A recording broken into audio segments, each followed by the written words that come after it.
What's up, y'all? There is so much new music. There's albums by Ian Noe and Thomas Rhett and Maren Morris and William Clark Green and a million singles, all these things that I want to get to, and I'm not going to do that in this video. Instead, I'm just going to rave about Hailey Whitters' album, Raised, because I love this album, and I feel like if you are that type of person that has been wanting that original Dixie Chicks sound or like early Casey Musgraves sound, you have an album that you should definitely check out. So be patient with me. I was traveling last week, and look, there's other people that review stuff much more diligently than I do, whether it's Overshore or Spectrum Pulse or Cyrus Waugh. So there's other channels if you need to see a review of some of that stuff, but I feel like I would rather do the Jerry Maguire method and go really deep with fewer clients. The answer was fewer clients, less money, more attention, caring for them, caring for ourselves. And the reality is, the album I've just been listening to on repeat for like almost a month now has been Raised by Hailey Whitters. So in case you didn't know, Hailey Whitters has kind of had a breakout couple years after a long time in Nashville,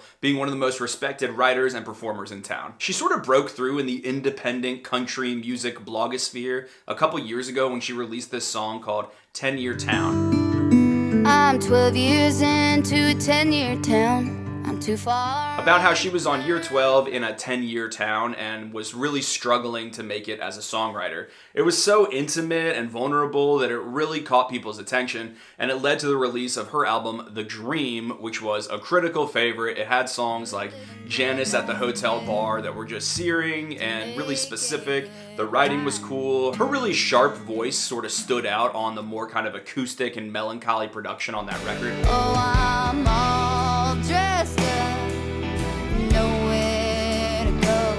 And it was sort of a prototypical favorite album for the independent crowd. It was pretty sad in its tone, fairly serious, really lovely. But when she released a deluxe version of it called Living the Dream a year later, it was kind of pepped up a lot with some like 90s inspired sounds. We had a song called How Far Can It Go with Trisha Yearwood, other collaborations with Jordan Davis and Little Big Town, and it really fleshed out the album and showed this more spunky side of Hailey Whitters. And in the process of all this, she scored this kind of interesting distribution deal where she's kind of on Big Loud, she's kind of on her own label. Like it's a whole mix of things. You can go read about it if you are a business nerd. Essentially, she got a big boost in terms of distribution as she approached this new record, Raised. And I think this record is super interesting because it does something that is kind of the opposite of the normal trend that you see with artists. A lot of people put out their poppiest stuff first. They're like, I gotta get on the radio, I gotta have the big crowd-pleasing singles so that I can build a deep bench and maybe one day release a deep, heartfelt album. And in this case, she did the reverse. She released that album, The Dream, that kind of got the insiders' attention, and now she's making more of a play for mainstream appeal. And so this album feels a lot different on the surface than the first one, but I gotta say, I think it's awesome. I have already talked about the lead single from this project called Everything She Ain't. She ain't a peach, you ought to be picking. She ain't the cup of Which has got some banjo, some fiddle, and a really sassy lyric where she is telling this guy that although he is chasing someone with a Hollywood smile, she's like, I'm everything she is and everything she ain't. It's got kind of a peppy, hand-clappy chorus that's mimicked by the cheerleaders in the video at Cow Pie High. And it really does embody the kind of femininity and confidence of a lot of the 90s tracks, maybe early 2000s. You look at the discography of someone like Trisha Yearwood or someone like Jody Messina, and I feel like that is kind of brought to life on a song like Everything She Ain't. So yeah, I still love that song. I still think it is such a jam. Non-country fans seem to really respond to it when I play it kind of at a fire or something. My friends that don't usually like when I have the aux because it's too, depressing for their taste, they actually like when Hailey plays. And I already mentioned the video for Everything She Ain't, but I just gotta pause and just say, I think that this album is a great example of when visual aesthetics really make a huge difference. Now, I've said a number of times, I think some independent artists worry way too much about filming a nice video and getting a nice photo shoot, and they're not just putting out enough music. But in this case, every single part of Hailey's whole aesthetic around this album is so considered and kind of fleshes out the story of this album, and that story is a love letter to her home state, Iowa. From the promotional pictures of her in front of a barn to sitting in a big bin of corn kernels and all the kind of like corn emojis she has used to the sort of antiquated font that's in the lyric videos, to the dresses that sort of look like an updated version of Little House on the Prairie or like a picnic blanket that has been turned into clothes, the creamy yellow fonts that feel like kind of vintage 1970s Americana. It all just works, and it really transports you and helps sell the message of what she's doing, and I think it's just like A+. I mean, if I'm judging just from the credits on various videos and on all the photos, it looks like this has really been Harper Smith's vision in terms of getting all these locations and all these different shots, and I feel like it so pays off to have that kind of visual continuity. It reminds me kind of how I talked about this with Zach Bryan recently, and how he's got that same guy, Louis Nice, that he's tagging in everything, and there's this visual world that's kind of building around Zach Bryan, and it makes it so fun to be a part of it because it's got its own style. That's how I feel about Hailey and this album. And selfishly, as someone that makes videos about country singers, the fact that she has a lyric video that's basically just like these one-shot acoustics for every single song on the album, and it's her, it's a steady shot, it's not cutting away to other actors or other scenery, and it's playing the actual track underneath it. I mean, this is literally all I've ever wanted in like as editing material. I'm like, okay, I can just crop out the lyrics and I got a million glamour shots where I can just talk over them. But part of the reason that the visuals are just so A+ and invited on a project like this is because the strength of the project is its sense of place. I've mentioned a lot of times on the channel, and you guys might even roll your eyes when you hear me say it at this point, but I love when records have a sense of place. I loved hearing about the tumbleweeds and cap rocks and cactus blossoms on the Panhandlers record. I love hearing about the hollers and coal mines and old trains and abandoned buildings when I'm listening to Seneca by Charles Wesley Godwin. Brian Kelly's Sunshine State of Mind had the haciendas and cobblestone streets and crab traps and key lime pie of Florida. And the word cloud for raised would have very Iowa-ish words like pampas grass, or kind of average Joes with homecoming crowns, chert rock roads, and of course cornfields. Don't get me wrong, there's definitely something special about songwriters that go out of their way to make their lyrics more universal so anyone can relate to them. But I'm often much more moved by the people that are so specific in their observations of where they're from that even if I don't relate, I really enjoy going on the journey with them. And in this case, the journey is right to the middle of America, right in Iowa, and Middle of America is also the name of probably my favorite track on the record. It features BJ Barham of American Aquarium, and it's got this heartland rock feel to it. They left, they right, they just left right in the middle of America. Just these winking, funny lyrics about vodka in the lemonade getting passed around the bleachers and girls in their push-up bras painting faces. It kind of takes you into this homecoming game, and it takes you into the sort of jolly feeling of camaraderie that's there. In the chorus they sing, "We ain't left, we ain't right, we're just left right in the middle of America." And it's kind of like the most positive song about being a flyover state ever, and it's got that observational wit that I think is Hailey's special sauce as a writer. She has a way of making insights just very plainly, and without a chip on her shoulder. It's super interesting. Like on the song Big Family, she talks about all the quirks of a big family. This fighting over window seats all the way to KOA. Whether it's someone spouting off their own preaching in the living room, or maybe an unplanned for pregnancy, but she kind of has this sweet conclusion to the whole song of, you know, there's nothing small about big family and how they're all still gathered together. On the song Boys Back Home, she kind of thinks about how the dudes where she's from aren't like the guys where she's living now. They think a lot about trucks and about tobacco, and they want to marry girls just like their mother. They'll bail you out of a ditch or a bar, and they won't be caught dead in no electric car. But she says it without a drop of disdain. She says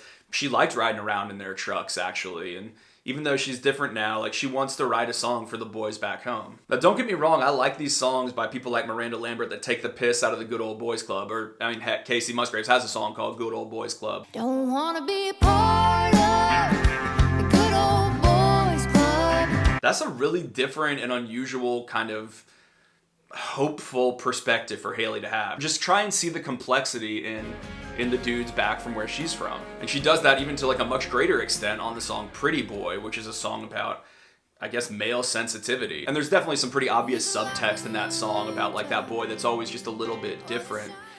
She jokes that he's the trumpet in the marching band, real McCoy. You're the pretty boy, the funny boy, the trumpet in a marching band, real McCoy. Referencing like the famous tough cowboy family. But again, it's kind of this invitation into nuance and to look at these guys from back home a little more complexly and almost invite them to feel or to be more sensitive or to be a little bit different. That doesn't just extend to dudes. I feel like she definitely invites that kind of feminine complexity too. On the song Plain Jane, she talks about how she's a little bit more of a messed up Mary than just a plain Jane.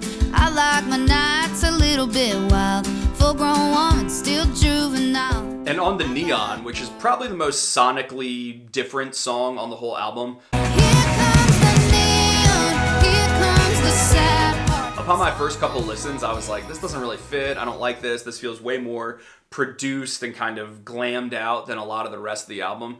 But it's really grown on me. And I feel like when you hear it isolated, you're like, man, that's a very, very interesting song about a girl that's, she breaks up with this guy and then she's like, I need to get back on the bar stool again. So here comes the neon. Like, I'm going out, and there's kind of a dark energy to it. Like, I'm going to have some kind of a night where I forget about all my problems. But like I said, that is not the normal sound of the album. The album is just so straightforwardly country, beautifully produced. Every song on Spotify said it was co-produced by Hailey Whitters and Jake Gear. That is her fiance. And so there's a song on here called In a Field Somewhere. A guy drops down on one knee and proposes, and I guess that's their story. But it's just so good. It's everything I love about records from people like John Party or Flatland Cavalry. Jake Gear just produced their most recent record. It is a bunch of steel, a bunch of fiddle, regular guitars and banjo, a certain jovialness into the production, room for the vocals to come through. And I think this is, I criticized Jake slightly on the Flatland record and said it needed to be a little tighter, and I feel like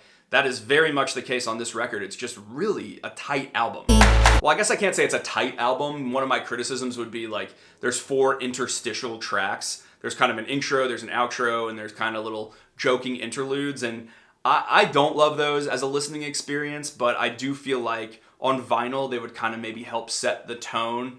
But I don't know, maybe just because I'm used to listening to stuff on Spotify, I'm like, this annoying track, I just want to skip it. And I have seen some criticism of the album from other people saying that, it can get a little samey, and it's like, are these not just bro country lyrics? Like if there's a song called Everybody Oughta, and that is kind of a checklist song. Everybody ought to have a broken heart, learn to love. Everybody ought to work a summer job, and everybody ought to skin their knee, and everybody ought to, get a real good dog with its name on the collar. There's that song. There's another song called Beer Tastes Better about like, doesn't beer taste better in your hometown? I can understand those criticisms, but I guess I just didn't feel like it was an overstated part of the album. I felt like the songs, while they are going for a little bit broader of an appeal, I think given the fact that Hailey had put out this hyper-personal album of kind of sad, really searing songs with the dream, this is almost like a course correction. And together you get this very nuanced artist that can be really crowd-pleasery or really sad girl. And to me, that's kind of the statement of the album, is its sort of broad positivity. I really mean this. I think this album is kind of quietly revolutionary. I have heard a bunch of independent records that I love that are about someone leaving their small southern town and now they feel some type of way about it, and they're going to build a better version of the world without the kind of closed-minded, bigoted views that they grew up with. And I think that drives a lot of musicians. I mean, pick your poison. There's a lot of artists. I feel like Isbell, American Aquarium, Emily Scott Robinson have made super compelling art in that narrative. And I was struck by Hailey's gratitude for where she came from. And it felt so different. It felt so uncynical. And I was like, man, that's not even what I do. I tend to look at my past and really, I paint it all black. And I think like, man, where have I, not necessarily my upbringing, but just when I lived in New York and times in high school, it's just like, oh, that was all bad. And I feel like there's something just about the gratitude that really moved me in this album. Listening to someone just think about like her growing up in Iowa and the nice dogs and the nice football playing boys that drove her around and just like it. I guess the word I'm looking for is deconstruction. We live at a time when everything has to be deconstructed. All of our notions of reality have to be deconstructed. All of our feelings about our own selves have to be deconstructed. Everything we've ever believed or enjoyed has to be deconstructed. And it's exhausting. It's annoying. And just to appreciate instead, it's freaking awesome. And it's not to say that she hasn't evolved. There's tons of evidence on the album that she doesn't necessarily relate to her old self. On songs like College Town, she empathizes with a girl that has come back and changed her major and cut off her hair, and her parents don't share her opinions, but it doesn't condemn the parents, I guess. It's just the girl is like, you know what, I'm going back to college and I'm going to make some mistakes on my own. It makes me, like, I'm just sitting here, I just paused filming because that just makes me even feel a little bit emotional. It's so